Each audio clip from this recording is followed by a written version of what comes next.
This is 4 days of vegan meal prep, and every single day contains over 160 grams of plant protein and also meets all of your nutritional needs without supplementation. Vitamin B12, omega-3, iodine, everything your body needs to be a healthy vegan. And in this video, I'm going to show you how to make it. You can download all of these recipes, including their grocery lists, plus a nutrition breakdown by clicking the link in the description. Now let's get started. For this meal prep, there are two main things that we want to focus on. The first is maintaining a high protein intake. We're going to be shooting for at least 150 grams of plant protein per day. The second thing that we want to focus on is getting enough micronutrients, vitamins, and minerals into our diets. For this meal prep, we have a 2,500 calorie target. So 2,500 calories is a good calorie target for the average active person. And that is more of a maintenance calorie target. So it's not necessarily for building muscle or shredding body fat, but depending on your specific body composition, it could allow you to do either of those goals. But if you need some extra calories to build muscle, you can easily add those. If you want to take out some calories to focus on fat loss, then you can certainly do that as well. So let's get into it. So for our breakfast, we're going to be making overnight berry protein oats. It's super delicious and also really easy. What we're going to be doing is taking all of our meal prep containers and adding all of the dry ingredients. And all you need to do is add a few ingredients before you go to bed every night, and you're going to have delicious oatmeal to look forward to in the morning. So for this meal prep, we're going to be preparing 4 days of food. So we're going to have 4 servings for every single meal. I have 3 containers here for breakfast because we already made some overnight oats last night, so you can see what the finished product looks like. We'll get to that right after I show you the recipe. So the first step is adding 1 cup or 85 grams of rolled oats to each container. The next step is to add 1 tablespoon of chia seed, which is 10 grams. Next, we're going to add 1 tablespoon or 6 grams of ground flaxseed. Flaxseed is one of the best sources of whole food omega-3s. Once you add the ground flaxseed, add 2 scoops or 1 serving, which is 37 grams of KOS vanilla protein powder. You can use whatever protein powder you want, but that's the one that we're gonna use. Okay, so now we have all of our dry ingredients in our meal prep container for the overnight oats. Now what we're gonna wanna do every night before we go to bed is add the soy milk, blueberries, and banana, and then we're also gonna be adding a Brazil nut in the morning. Now, if you wanna go ahead and add the other ingredients and store it in your refrigerator, you're welcome to do that. I prefer my overnight oats to taste a little more fresh, and that's why I like adding these other ingredients before I go to bed every night. So whether you add these ingredients the night before or you do it all at once and leave it in your fridge, here are the next steps. First, you're gonna add 1 cup or 240 grams of unsweetened soy milk. Next, stir everything together until you have a smooth consistency. Next, you're gonna add the fruit, which is blueberries and banana. For the blueberries, you're gonna take 1 mounded half cup, which is about 115 grams, and then you're going to add 1 small banana sliced up, which is about 100 grams of banana.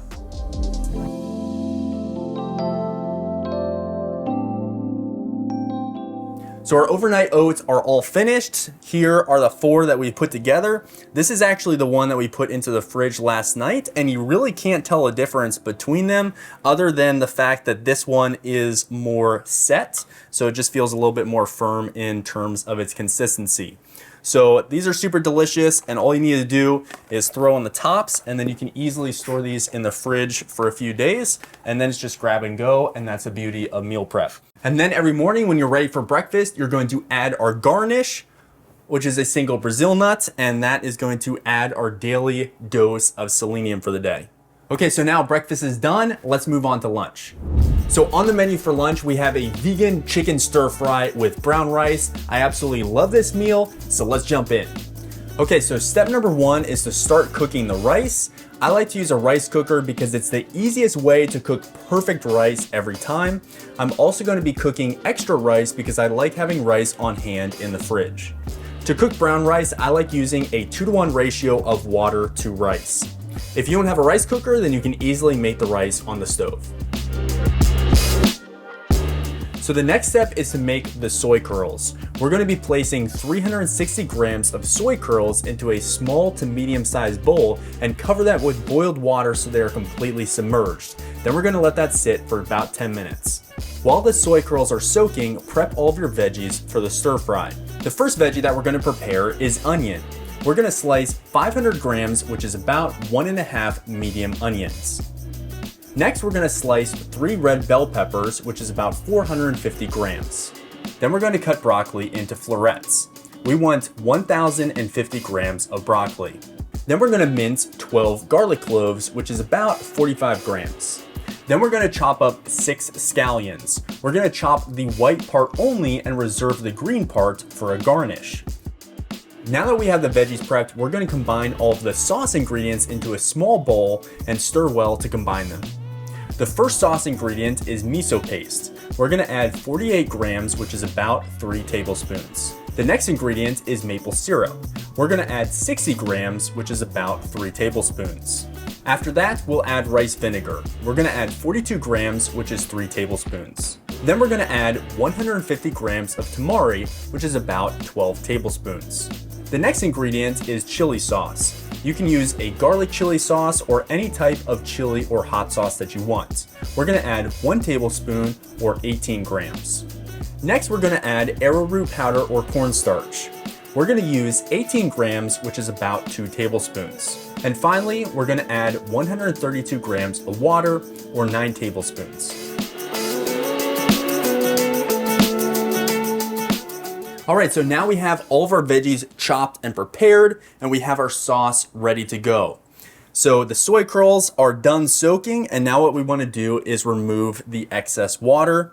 So I'm just going to do this over the sink and try to get rid of as much water as possible. If I had a bigger strainer, that would be easier, so I do recommend getting a bigger strainer. But you also want to be sure that you are applying some pressure to squeeze out some excess water. Another way that you could do this is by draining the moisture and then putting all the soy curls on a towel and then squeezing the rest of the moisture out of them. But we got our soy curls ready to go, so now it's time to start sauteing. So this is the biggest pan that I have. It's not going to be able to fit the volume of all of these ingredients. So we're going to get 2 pans going. I have this one under the overhead camera so you can see what I'm doing in making the stir fry. And we're going to keep this one over on the stove here. So now we're going to add our onion and a little water to a non-stick saute pan. And we're going to saute that on medium heat until the onions become slightly browned. Once the onions are slightly browned, we're going to add the garlic and chopped scallions, and we're going to continue to saute that for another minute or 2. After that, we're going to add our red bell peppers to the pan and continue stirring that until all of these ingredients are combined. If you need to add a small amount of water to prevent sticking, you can certainly do that. Right after adding the red bell pepper to the pan, we're going to start to air fry our soy curls. So we're going to place them inside the air fryer basket and cook them at 400 degrees Fahrenheit or 200 degrees Celsius for 7 to 10 minutes. They should be crispy and slightly brown on the outside, but not completely hard. I recommend that you check them after about 5 minutes. Depending on how many days you are meal prepping for, you might have to cook the soy curls in 2 batches. Once the bell peppers have begun to soften, then add the broccoli and cover the pan. Cook that for about 5 to 7 minutes until the broccoli is fork tender but still bright green. Now it's time to add the sauce to your stir fry mixture.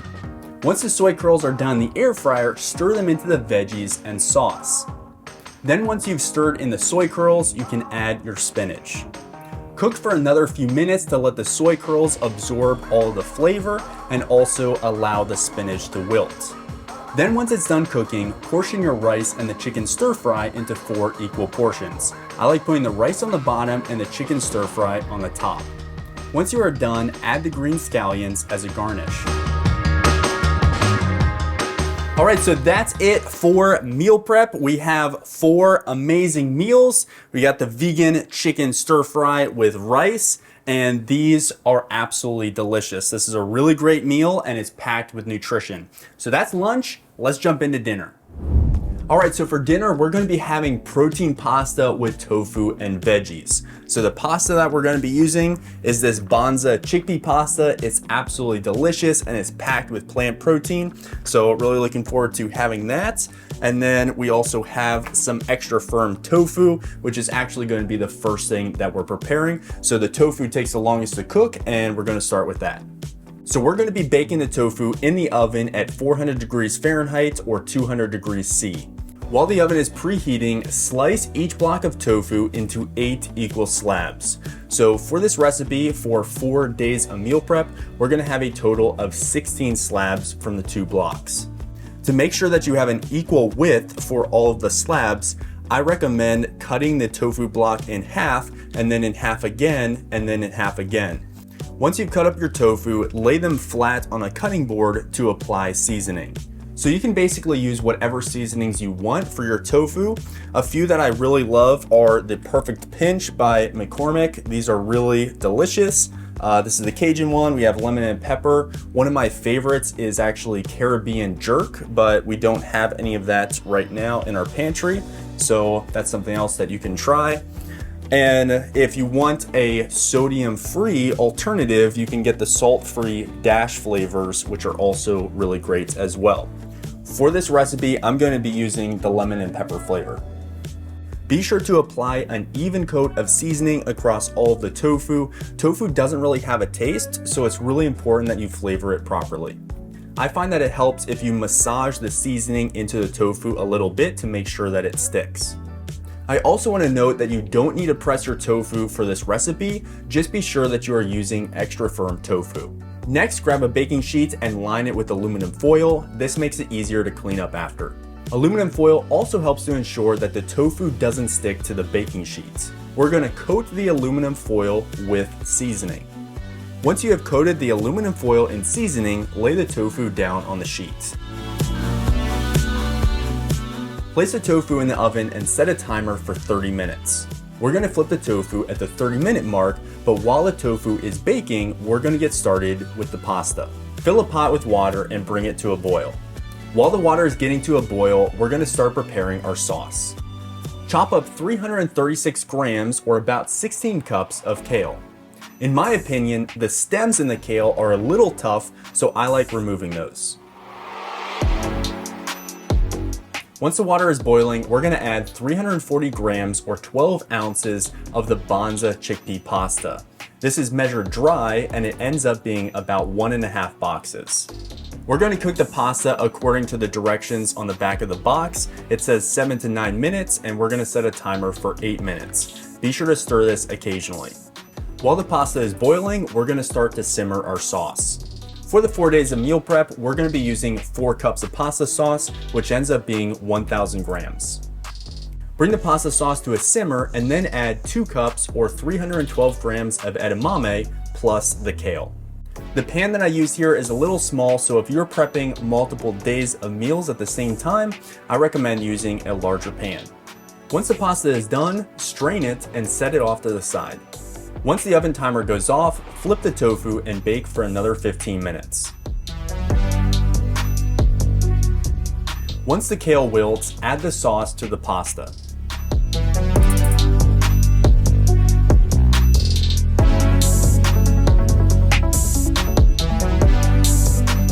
Then we're going to take our baked tofu and slice it into smaller pieces. Now that the pasta and tofu are prepared, we're going to divide it into 4 even portions. Now that we portion out the pasta, we're going to add some highly nutritious garnishes. First, we're going to add 1 teaspoon or 3 grams of sunflower seeds. Then we're going to add 1 tablespoon or 8 grams of nutritional yeast. And finally, we're going to add 1 teaspoon or 1 gram of dulse flakes. Dulse flakes are a type of seaweed that is an excellent source of iodine. Once you've added the dulse flakes, go ahead and add 4 slabs of the baked tofu to each dish.